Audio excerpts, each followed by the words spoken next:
The relationship between Indian country officers and other law enforcement agencies are improving, but there is still a lot of work to be done. Most of the tribal law enforcement agencies or the Indian country law enforcement agencies have good working relationships with those agencies. You know, most major crimes, if it's a felonious crime or a heinous crime, something that involves, you know, aggravated assault, homicide, anything like that, they're going to work in conjunction with agencies such as the FBI or BIA, so they have that good working relationship.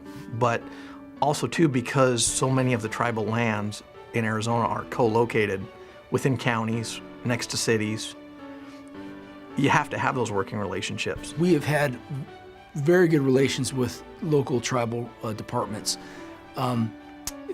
For example, when I was stationed down here in Phoenix, I worked at the Gila River and Salt River Police Departments on a daily basis. We collaborated on every case. We had great liaison. These were smaller departments, you know, so we had to work hand in hand with their detectives, with their patrol. You know, communication is key. I think the FBI does a really good job of that in general in all of Indian country. The relationships between other agencies outside of a tribal community varies from tribe to tribe. From my experience, I will tell you my experience is I worked for two different tribes. One was a smaller tribe, and that tribe kind of was self-sufficient. I never saw FBI, I never saw BIA. Very, very seldom did I see them come out for assistance. The other tribe I worked for was much larger, and that tribe, FBI actually had an office in our facility. I saw them on a daily basis. They were on call out. They would come out to our scenes. So they were there 24/7, majority of the time. The relationship between Indian country officers and state, federal, and local officers has improved tremendously throughout the past few decades. The growing involvement with partnerships, with collaboration, with jurisdictional support and cross-jurisdictional authorities has led to positive working relationships in response, especially for first responders responding to serious incidents. There is more of a partnership, and because it has become now almost generational, it is almost a matter of fact of the way that we do business now, rather than being an anomaly. It really makes sense to work together in doing tribal enforcement, doing state enforcement and federal enforcement at the same time. So it really makes sense to bring our efforts together in this area. We here on the Wallapai, with the Wallapai Law Enforcement, enjoy an excellent working relationship with everyone here on the western side of the state. We're part of the Western Area Law Enforcement Association, and being part of the Western Area Law Enforcement Association, which has been in existence just about as long as I've been here, almost 13 years now, and that's made up of all the chiefs, sheriffs, and city police chiefs on the western end here, along the Colorado River. We all know each other. We all know each other by first name. We share intelligence, we share information, we share responsibilities. In my entire career as an Indian country law enforcement officer, I've never had that happen, where a city has called a tribe to come and work for them and help them in that capacity. To me, that shows just how strong our relationship is here in the western area. There might be tribal boundaries, but the reality is crime doesn't know boundaries. And so when investigating or working on cases, obviously there's a lot of carryover and crossover. And so a lot of times those tribal officers are working closely with, might be county police, county sheriff's offices, they might be working with local police agencies, they can be working with federal agencies as well. And so I think it's really key that they have good working relationships with those various entities. In the smaller community that I worked for, I can remember working graveyard and on Pima Road, and the North Road was, going north was Salt River boundary, going south was Scottsdale. And I can remember many traffic accidents that happened there, and the sergeant for Scottsdale would take dispo, and they would help, and we would work together, and we formed a great relationship that if they needed us for something, we were there. If we needed them to help us, because he knew our levels, how many people were working that night. So they would respond, and they'd say, hey, we'll help you out. We got this accident, go ahead and go do what you need. The FBI's role is different in Indian Country in that we kind of just deal with everybody. We always like to have a criminal investigator or detective that we work side by side with, but there are times where maybe the department doesn't have that, or they've taken because they're so short-staffed, they have to pull their detectives and put them back out on the road to do patrol. So, you know, we just have to kind of rely on everybody. Navajo Nation are some of our closest peer law enforcement agencies that we work with. With that being said, the Navajo Nation Police Department is stretched thin. So there's many times I can think of for the 5 years I was the district commander in Flagstaff that our troopers were the first on scene, from everything from just a person needing assistance on something relatively minor to domestic violence situations to shot fired, where the troopers were on scene well before Navajo Nation. We get assistance a lot from Mojave County Sheriff's Office, Mojave County ERACE, and even Kingman Police Department. I've been with Mojave County, between the Mojave County Sheriff's Office and now Mojave County ERACE, for right at 8 years now. I've worked with several of the Wallapai tribal officers, a couple of detectives, and even the chief from time to time. We depend on each other, we rely on each other. We have what's called Safe Trails Task Force. So we actually get funding from Washington, D.C. to help with the tribal departments. We were able to get them vehicles, pay them overtime, you know, which maybe their departments wouldn't be able to do. Send them to training, offer up training, advanced evidence response training, interviewing and interrogation training. So I think that, you know, this has always been something that I've thought could be possible, and every year I'm impressed because I just see the relationships getting that much better with our tribal partners. Some agencies, they have a little bit of headbutting going on, maybe admin, maybe some personal animosity between some deputies or officers, or, you know, for whatever reason. You know, we're all alpha type police officers, so there's going to be a little headbutting going on. It's just normal in our profession. When you're dealing with an outside agency, they don't know tribal law. They don't know what it is. They don't know federal law because they don't practice it. So they have a lot of questions. Relationships and partnerships go hand in hand when working in policing in any country. And that's built and developed over the past several years in communication improvements, in understanding and in the appreciation of the uniqueness of policing in any country by other agencies. If we have Apache County come out here and help us out sometimes on the Arizona side, a lot of those guys, they came from Navajo PD first before they went to Apache County, so they still have their tribal commission. So they come out and help us every now and then, and we help them as well down south. AZDPS is real good about coming out, especially when we need help. We work all over Mojave County, so we could drive several hours to our calls. If I'm actually up here, because we're just, you know, right outside of our boundary, and I need help, these are the guys that are going to come and potentially save my life. If I'm up here, these guys need help. They're 2 hours away from their backup as well. So, I mean, we're 2-3 hours away from getting any help. My radio doesn't even work up here, nor does my phone. I'm on my own when I'm up here. So, I mean, these guys are my lifeline to go home at night. No barriers, no boundaries. Doesn't matter whether you're tribal or county, state, or city. We're all law enforcement officers. Let's all just get to the end result. What is that? Is that to solve the crime, or you know, get somebody in custody, find the kid, whatever it is. At the end of the day, that's what our goal is.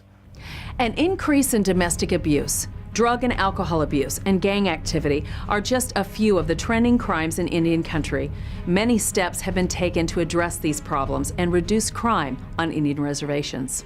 Since 2002, most of the crimes that have trended would be more of the violent crimes associated with gangs, a lot of drugs, Over the years, I think the drug trade has really evolved on the reservations. We're seeing that to be more and more of a problem today than we ever have. Synthetic drugs, for sure. That's a huge thing right now. It's more about the kids from high school and the younger adolescents that are doing these synthetic drugs, and a lot of them are actually needing medical attention or actually permanent medical attention because these synthetic drugs, nobody knows about them. Nobody knows how different reactions it has on the body, and some kids just keep going along with it and they don't know when to stop. What I have seen is just an increase in specifically methamphetamine use and abuse and trafficking on the reservation, which also, whether there's a correlation or not, we're certainly seeing an increase in violent crime, and that's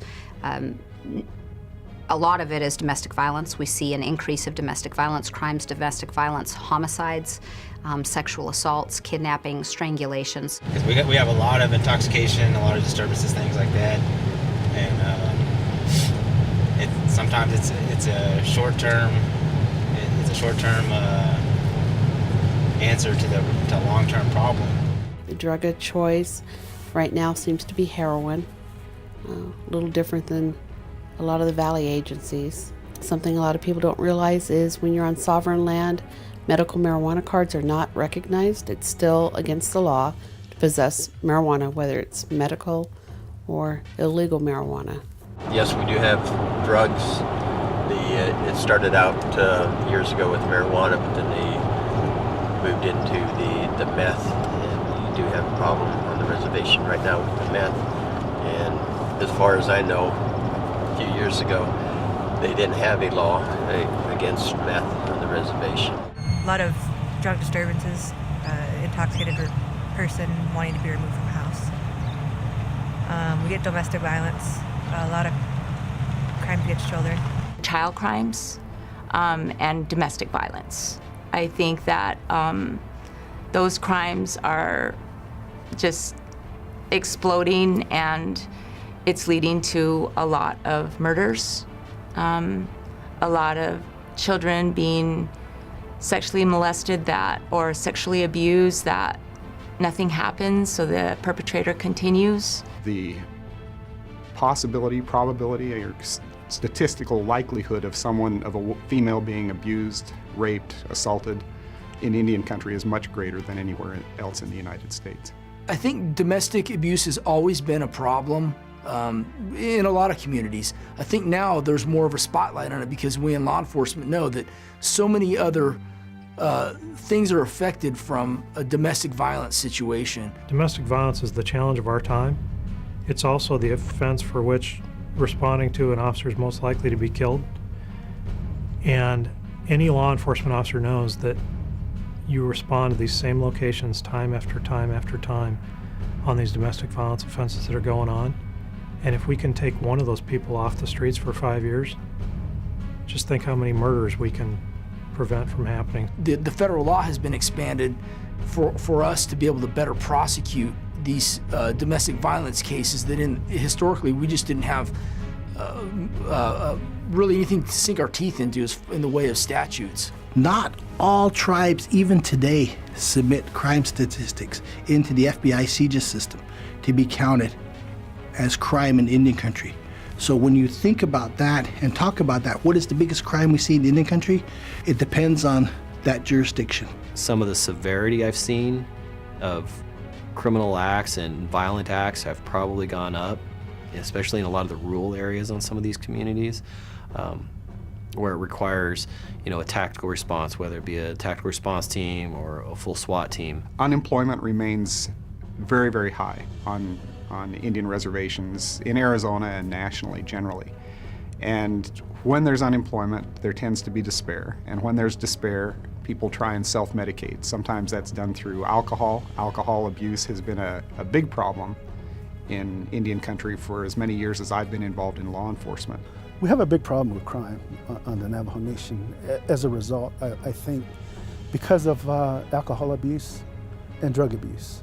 Those are the two major contributors to some of the social ills that we have here on the Navajo Nation. Drug abuse has probably, I don't know the statistics for it, but has probably gone higher than the national average on Indian country. Again, because there's a lot of despair, there aren't a lot of opportunities, and many of the opportunities that exist, you have to leave the reservation. So you're leaving your culture behind in many cases. As that happens, gangs they're an appeal because they can provide the family, the close bonding, the support and fellowship that some of the people who are become involved in gangs would not be able to get through families or through community services. Now, depending on what reservation we're dealing with, sometimes we will see a lot of guns used in other areas of the reservations. In other more remote areas, we don't see as much gun violence. We will see more knives or axes or machetes or bottles, quite frankly. There's not a lot of weapons on the reservation, and here it's more of the old school type of assaults. Axes, rocks, bottles. We don't see, fortunately here in Wallapai, we don't see as many gun-related crimes, but we see, just as much violent crime. Just different tool used to commit the assaults, basically. The trends that we're seeing in Indian country are the same trends that we're seeing off of the reservation. It may be in disproportionate numbers because of the smaller populations in some of those areas and smaller communities, but I do think the trends are the same. Tribes in Indian country depend on commercial development for economic growth. From casinos to global tourist attractions, Arizona tribes are doing everything they can to improve infrastructure, education, and health for their communities. If your tribal council is part of that decision-making process, the economics in the community will flourish. The GCR Corporation is our business arm. It provides finances that run our 23, 24 programs that we have. That's how we use that money. And we're the overseers of them. So every month we have a board meeting with their board, and we discuss issues and finances. We are funded through the general budget, through general funds, and if, as in every community, if economics is down and people are not spending money, they're not visiting the casino, going to our market, that cuts down our general funds. The wisdom of our community council, through the direction and the support of the body of the community, had foresight to create an opportunity in the community for growth and the financial stability of many different resources, including businesses, corporations, commercial, industry, and also creating an environment where it would be a recreation and entertainment destination location. As the business grows, we have to develop people to put in those places. We have to develop people that are business-minded. We have to develop people that are counselors, people that are law enforcement. It's up to the tribe itself and their governing bodies to determine how this money goes so that it can continue to grow and the economy can grow as well. We didn't realize that we were going to grow so big. I mean, double in population, and now people are having to live with mom and dad when they get married because we don't have no room for houses. And it's hard to get federal grants because of our casino. Most of the tribes that have casinos that do good, they can't qualify because of our per capita. We get per capita from the casino. And each tribal member, it varies on what the casino does that month or the month before. Then we get per capita from there. If you're not taking care of the roads and having growth in the community, you're not going to have whatever city it is, it's not going to grow. Whatever community is not going to grow. Without that growth, you can't have additional law enforcement come in. There's never probably enough money for law enforcement, so you always wind up doing what you can with what you have. When you work for a community that pays very low and don't have a budget, the applicant pool is smaller. You can look, hey, I can go to this agency right here, still live in this community, work over here and make blank amount more. So I think it's key to getting the right personnel through the door and keeping them trained properly and equipped properly. But it's a balance these communities have to have. The community has been developing more and more since the past 12 years. There's more businesses coming out of the community. That's a lot more traffic coming through the community. That the freeways also driving through the community. With that growth comes, more crimes, whereas before there were the home burglaries, nobody's home, they come steal a jewelry box. Now they're breaking into these medical offices and gyms and stealing equipment and causing thousands and thousands of dollars worth of damage. So our duties have kind of expanded with the territory. This concludes Unit 7 of this training. Upon completing the Unit 7 assessment module, we will then discuss some hot-button authority issues in Indian Country. You will now be automatically redirected to the Unit 7 assessment module.